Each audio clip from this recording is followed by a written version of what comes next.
യാത്രയെ പറ്റി പറയുകയാണെങ്കിൽ ഞങ്ങൾ 4-5 ട്രാവൽസിന്റെ കൂടെ ഇപ്പൊ അടുത്ത യാത്ര 4-5 മാസമായിട്ട് ചെയ്തതാ. ഇത്രയും നല്ലൊരു യാത്ര ഇപ്പം വെറുതെ പറയാന്നൊന്നും വിചാരിക്കേണ്ട, ആത്മാർത്ഥമായിട്ട് ഹൃദയത്തിൽ നിന്ന് വരുന്ന വാക്കുകളാണ്. പിന്നെ ഇത്രയും നല്ലൊരു യാത്ര, അത്ര കരുതലാണ് ഇവർക്ക്, നല്ല കരുതലാണ്.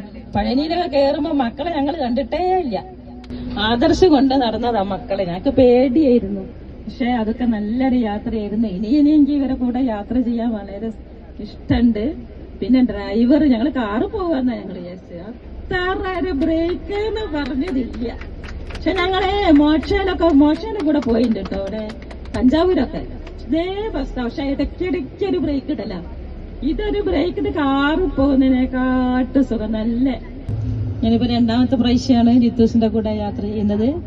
ഫസ്റ്റില് ഞങ്ങള് നാലമ്പലായിരുന്നു പോയിരുന്നത്. പക്ഷെ അവിടെ ഞങ്ങൾ അതിന്റെ മുമ്പേ പെട്ടിരുന്നു ഇവര് രാമേശ്വരമൊക്കെ. അപ്പൊ അവിടെ പറഞ്ഞ് കണ്ണൂർക്കാരെ കൂടെ ഞങ്ങൾ എന്ത് വിചാരിച്ചൊരു ധൈര്യത്തിൽ പോവുകയാണ്.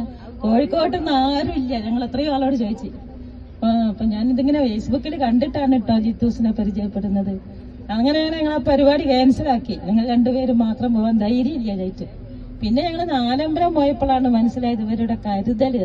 കാരണം ഞങ്ങൾ നാലമ്പലം പോയപ്പോ എന്റെ അനിയത്തിനെ കാണാണ്ടായിട്ട് ഇവര് ഒന്നും ബുദ്ധിമുട്ടുണ്ടായിരുന്നു. ഞങ്ങൾക്ക് വേഗം എത്രയോ സമാധാനിപ്പിച്ച് നല്ല ഉറക്കൊഴിഞ്ഞിട്ടോ എത്രയോ കഷ്ടപ്പെട്ടിട്ടാണ് കേട്ടോ വരുമ്പോൾ. പൈസ നമ്മൾ കൊടുക്കുന്നുണ്ട്, പക്ഷെ ഇവരെ കഷ്ടപ്പാടും കൂടി നമ്മൾ മനസ്സിലാക്കണം. നല്ല കഷ്ടപ്പാടുണ്ട്.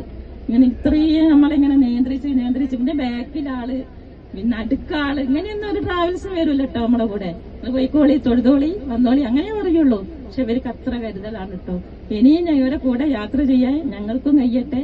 ഈ യാത്ര ഇങ്ങനെ നല്ല സന്തോഷത്തിൽ കുറെ കാലം കൊണ്ടുപോകാൻ ജിത്തൂസിന് ഭഗവാൻ അതിനുള്ള ആയുസ്സും ആരോഗ്യവും എല്ലാം ഭഗവാൻ കൊടുക്കട്ടെ എന്ന് ആത്മാർത്ഥമായി പ്രാർത്ഥിക്കുന്നു. നന്ദി, നമസ്കാരം.